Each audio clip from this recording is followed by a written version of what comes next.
मिरज शहरात महापालिकेने गुरुवारी अतिक्रमणाविरोधात धडक मोहीम राबवत कर्मवीर भाऊराव पाटील चौक, सिव्हिल व मिशन हॉस्पिटल परिसर तसेच छत्रपती शिवाजी रस्त्यावरील अनधिकृत खोकी आणि रस्त्यावरील अतिक्रमणे जेसीबीच्या साहाय्याने हटवली।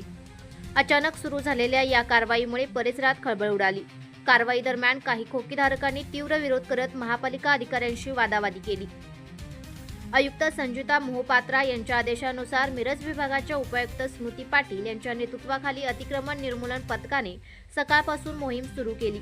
जेसीबी आणि अन्य यंत्रसामग्रीच्या साहाय्याने रस्ते व पथपथांवरील वाहतुकीस अडथळा ठरणारी अनधिकृत खोकी हटवण्यात आली।